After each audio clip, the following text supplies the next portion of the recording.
Et bonjour à tous, ravi de vous retrouver pour l'émission du mercredi 23 novembre 2022. On se retrouve avec un Bitcoin à 16 500 $, petit rebond des familles de plus 5, quasi 50 sur les dernières 24 heures. Ethereum qui rebondit de plus 8, ça fait plaisir. Le BNB à plus 16, quasi les 300 $ qui sont repris, alors qu'il y a quelques jours on était sous les 250. Donc on voit qu'on a un rebond technique qui est plutôt pas mal à court terme, on va dire les choses comme elles sont.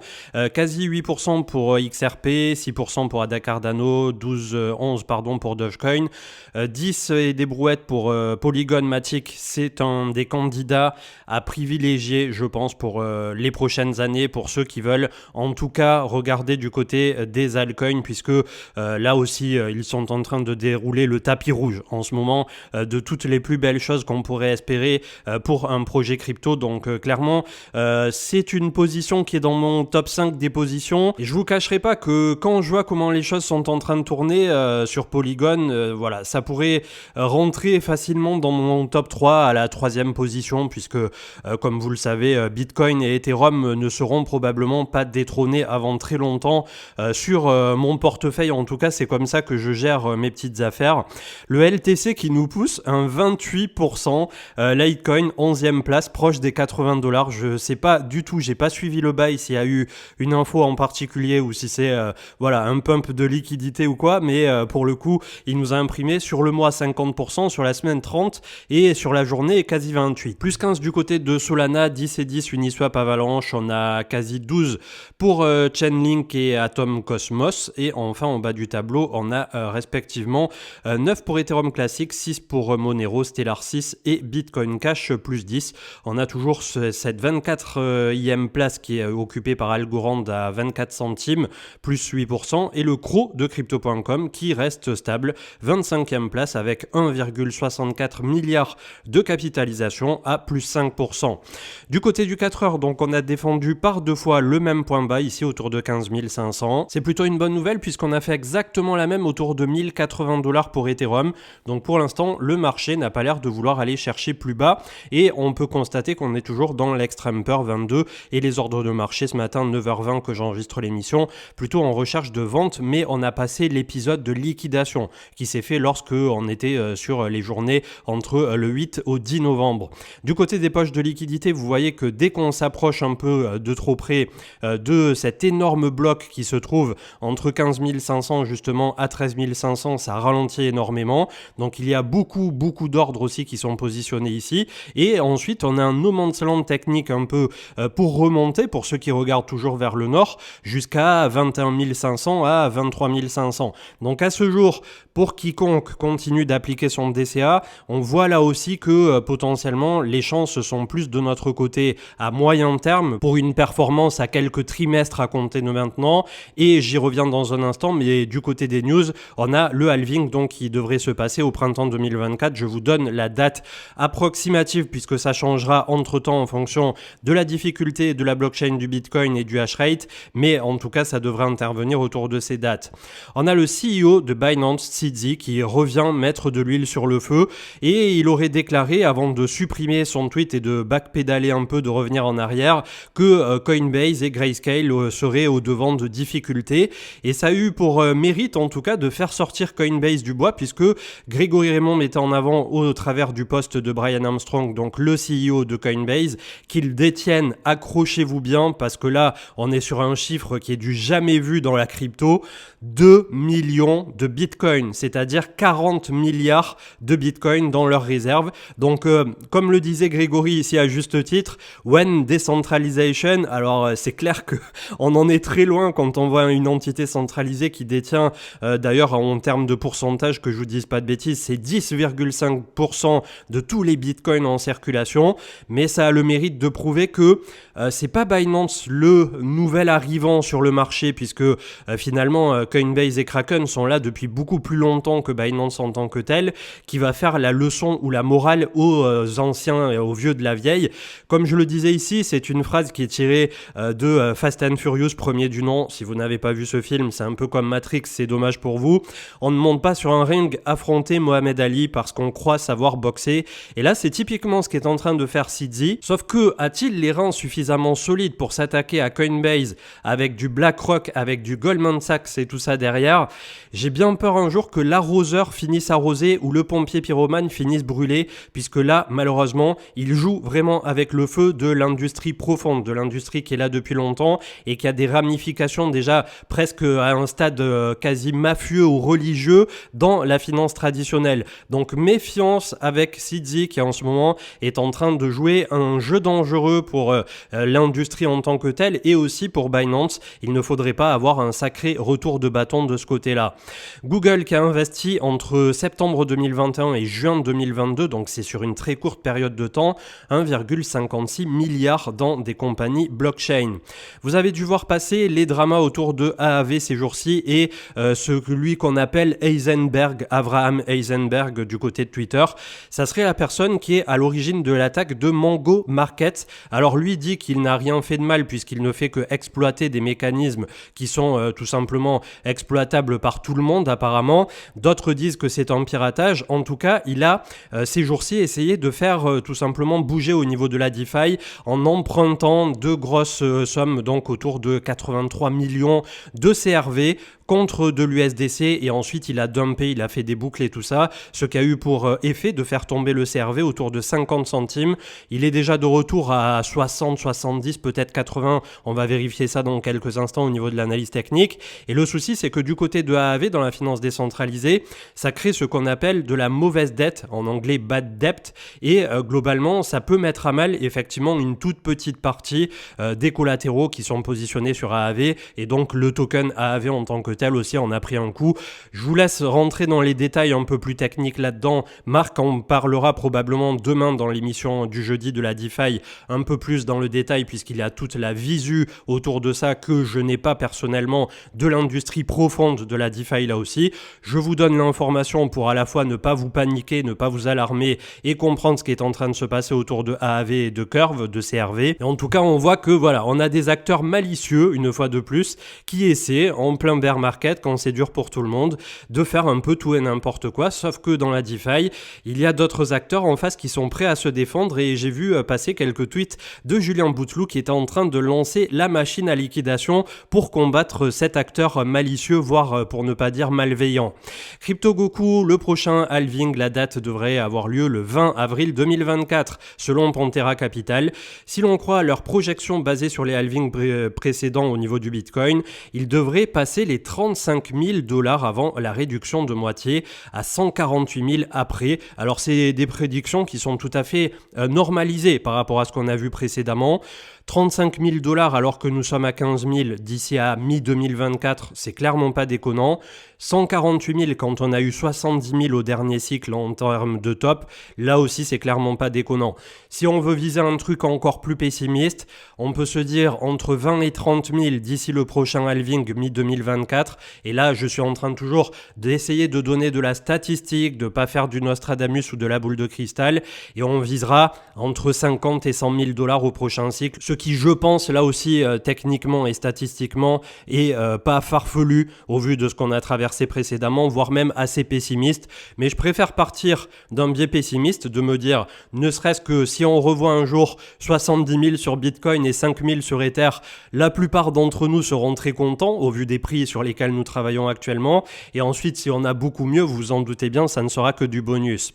Je reviens pas donc sur les 2 millions de Bitcoin que détient Coinbase. Quand j'ai vu le chiffre ce matin, voilà, je suis tombé de ma chaise parce que je m'attendais pas à ce qu'ils aient autant. Ça fait quand même quasi 11% du supply de Bitcoin. Quand on sait qu'en plus, c'est des Bitcoins qui sont liquides parce que à ce jour, il y a beaucoup de Bitcoin, probablement des millions et des millions sur les 21 millions qui sont perdus, qui sont sur des wallets bloqués, des adresses qui ont été mal rentrées, des clés privées, etc. Il y a autant de façons que de Bitcoin de perdre malheureusement ses fonds et c'est à ce jour aussi un des axes, comme je le dis souvent, vraiment les plus importants pour sécuriser l'utilisateur, qu'il n'ait pas peur d'utiliser à la fois la blockchain et voir une clé telle que la Ledger avec ses clés privées et tout ça. En tout cas, c'est complètement fou.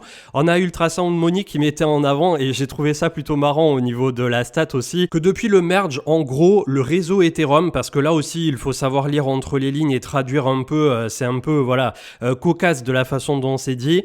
tous les 8 mois, le fait d'économiser sur le Proof of Work par rapport à quand on était comme Bitcoin du côté de Ethereum, puisque pour rappel, pour les débutants, Proof of Work, c'est Bitcoin, c'est la preuve de travail avec les ordinateurs qui valident des calculs, le minage en gros. Et là maintenant, on est passé sur la preuve d'enjeu, Proof of Stake, au niveau de Ethereum. Il suffit d'en détenir, de monter son nœud.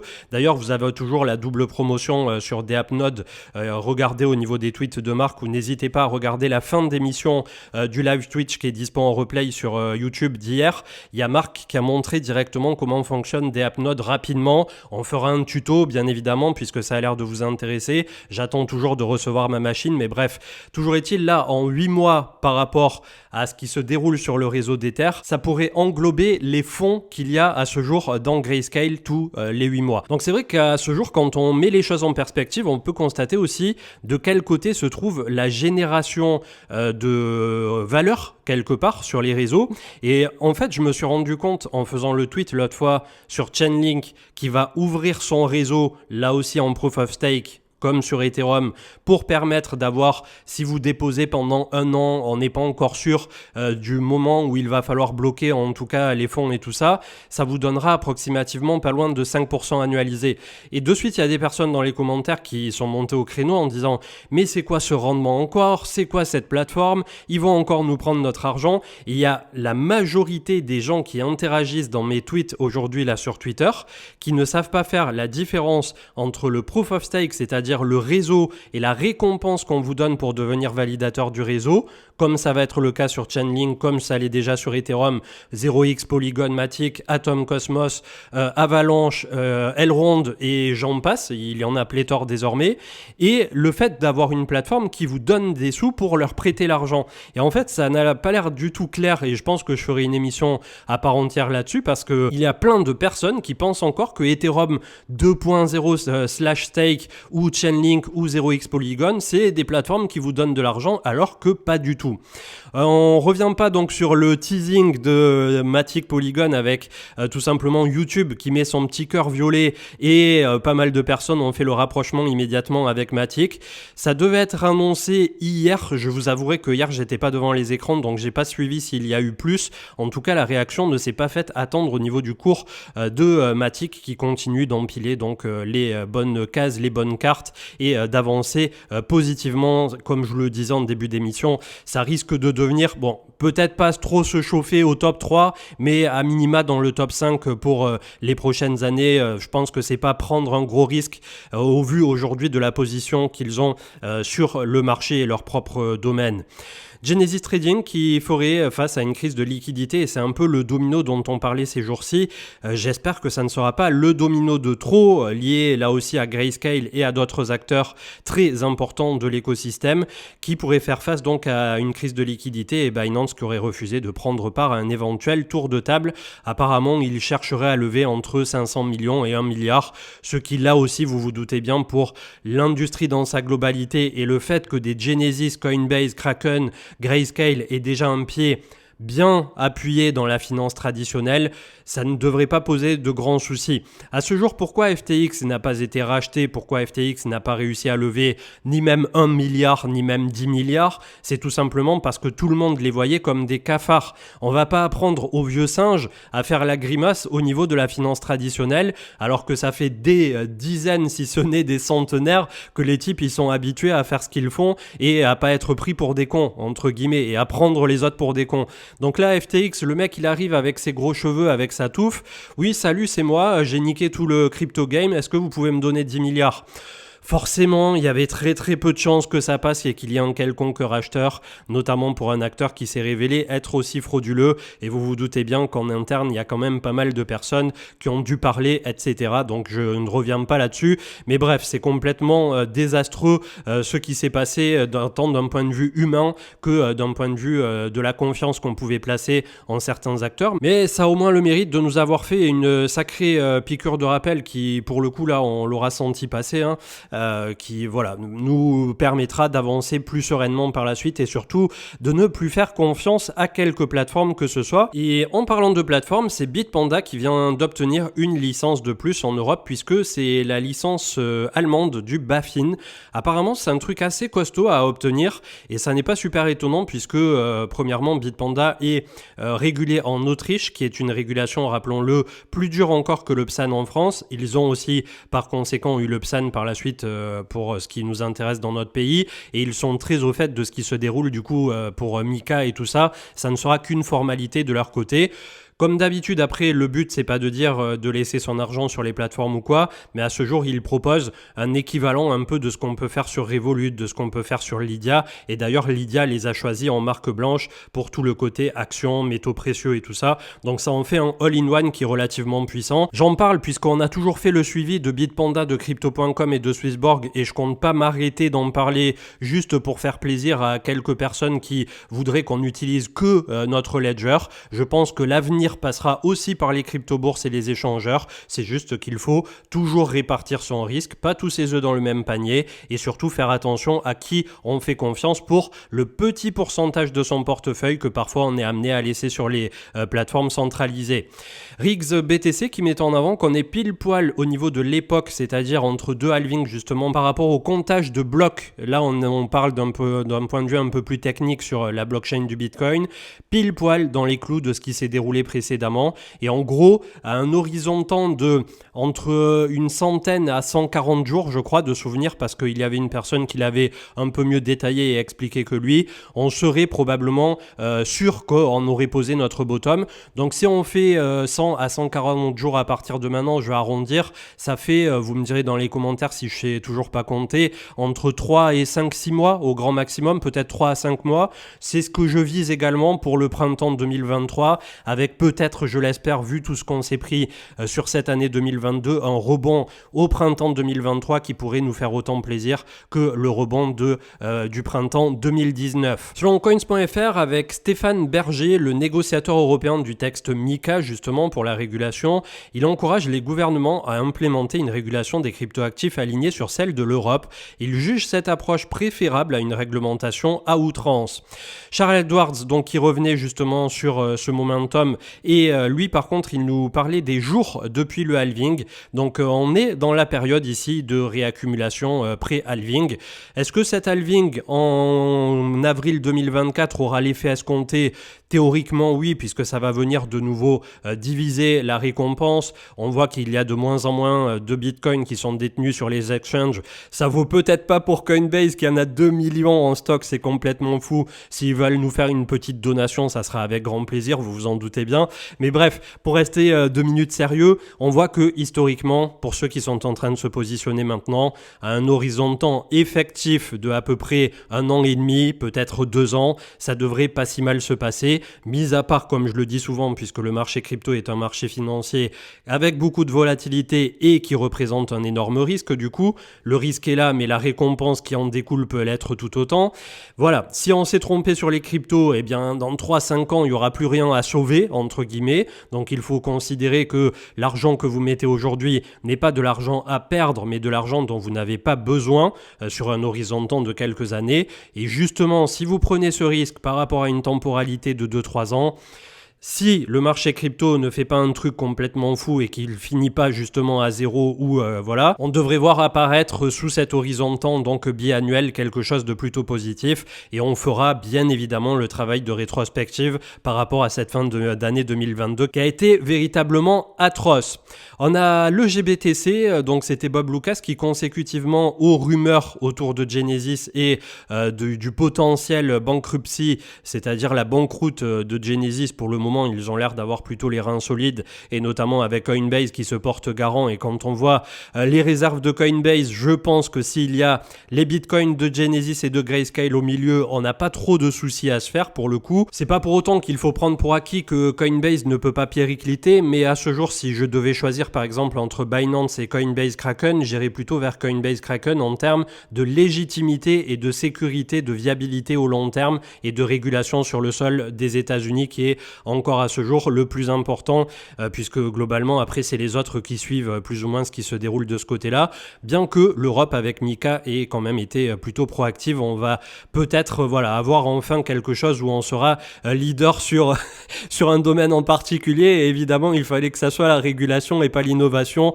mais bref, je vais pas rentrer là-dedans. GBTC plus 11%, les Grayscale Trust, on a Cathy Wood, Ark Invest et quelques autres qui continuent d'acheter. Je ne sais pas du tout où ça nous mènera, mais voilà, je vous fais passer l'information. On a le live, donc le replay Twitch qui est dispo hier, donc sur YouTube et sur Twitch. On a Esprit Cryptique qui a ouvert un groupe Telegram, donc n'hésitez pas à aller voir du côté du Twitter pour tout simplement centraliser les victimes de l'effondrement de FTX. Donc il y a des avocats et tout derrière, ça n'est pas un groupe de scam ou qui vont vous demander de l'argent ou que sais-je. N'hésitez pas à aller pousser cette porte si toutefois vous avez été touché de près ou de loin par rapport à FTX. On en vient aux deux derniers petits sujets. Quand je fais pas une émission de 24 heures, après je dois ramer pour passer toutes les infos de 48 heures, et on voit que sur 2 jours révolus, il y a toujours tellement de choses à dire et à faire sur le marché crypto que c'est complètement fou. Donc ça sera entre le 6 et 8 décembre pour le réseau Chainlink.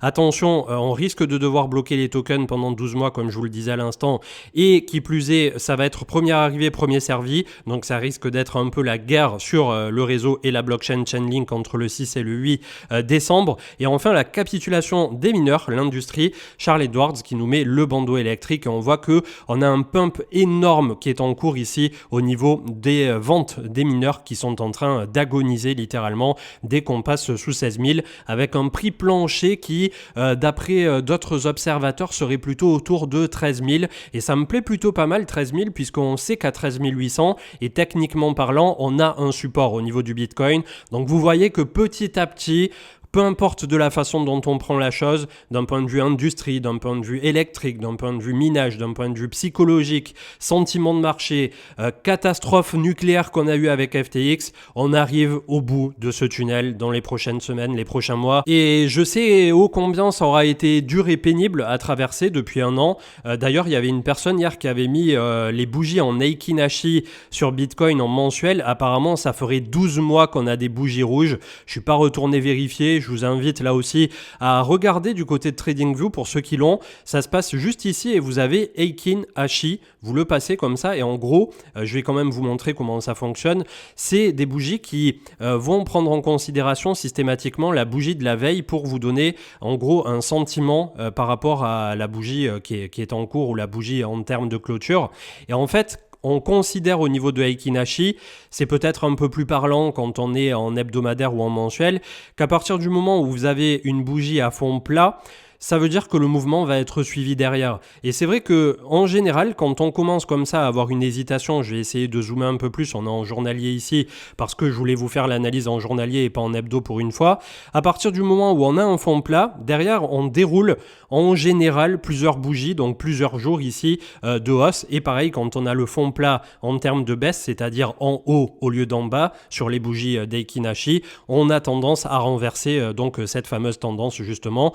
Donc voilà, c'est un petit tips à la con entre guillemets, mais qui est pas si con que ça, et c'est vrai que ça peut servir parfois à jauger un peu de la véracité d'un mouvement. Donc j'essaie de vous donner comme d'habitude tous les petits tips que j'ai pu grappiller ça et là au travers du temps, même bien que à Eikinashi j'y passe quasiment jamais dessus, mais je devrais. 783 milliards, on essaie de défendre par 2 fois le point bas des 740-735 pour le crypto total. Crypto total des ALG, pareil, on a le gros support long terme ici qui a été défendu autour de 440 milliards, donc un marché crypto qui commence malgré tout à se défendre, à ne pas se laisser mourir, et on n'est toujours pas parti à la cave. Ça veut pas dire que effectivement les 13 000, 13 800 ne nous tendent pas toujours les bras, mais on a quand même pas mal d'absorption de liquidité qui se fait ici autour de 15 400 à 15 500 pour le marché crypto. On a clôturé à 4000 points pour le SP500 hier, on est sous la moyenne mobile 200, il faudra le petit coup de rein pour passer les 4070 43 et ensuite on a l'imbroglio ici entre 4130 à 4200 points. Donc ça me semble un peu ambitieux de passer tout ça d'un seul coup. Il va probablement falloir travailler un peu et c'est pour ça aussi que je vous dis que même pour le marché crypto, on en a probablement jusqu'au printemps 2023 désormais. Ethereum qui par deux fois défend pile poil ici la zone des 1075 $. Plutôt cool aussi à court terme. Après, je ne me fais aucun souci pour les prochaines années, comme vous vous en doutez bien pour Ether. Mais à court terme, voilà, c'est vrai que ça suit quand même pas mal Bitcoin. Très beau rebond pour le BNB, donc qui est passé de 249 $ à quasi 300. Donc là aussi, il ne se laisse pas compter. Le jeune BNB qui, de toute évidence, devrait se trouver dans un top 10 altcoin pour les prochaines années. Là aussi, vous vous en doutez bien. Et bien que je suis toujours aussi dubitatif de mettre des alts d'exchange ou de plateforme dans nos tops d'altcoin. Il faudrait peut-être privilégier des choses un peu plus pertinentes. Mais pour le coup, je suppose qu'en termes de risque associé à la récompense qu'il pourra en découler, le BNB en tant que tel n'est clairement pas si déconnant. 107.0 quasi pour le dollar DXY, donc on a la moyenne mobile 200 juste ici, autour de 105.3, là où s'était arrêté la mèche précédemment, à voir si le dollar continue de perdre du momentum.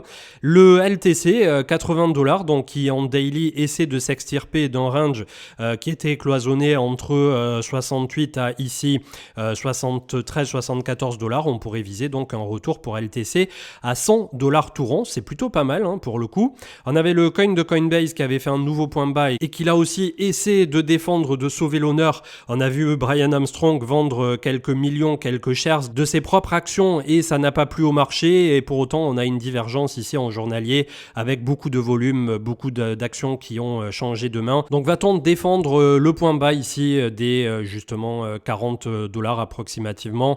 En tout cas en ce moment c'est vrai que c'est très très compliqué pour Coinbase puisque j'ai l'impression qu'il y a plus grand monde qu'en veut, mais pour le coup c'est justement quand on est véritablement dans le dur et si on croit au marché crypto pour plus tard que quand même Coinbase représente un des acteurs les plus majeurs de cet écosystème à ce jour. Donc bon, il y a des personnes qui y trouvent aucun intérêt, qui disent il vaut mieux acheter du Bitcoin que du coin. Je suis tout à fait d'accord avec vous, mais ça sera une énorme curiosité de voir aussi ce que donnera Coinbase au prochain cycle en même temps que les cryptos repartiront de plus belle.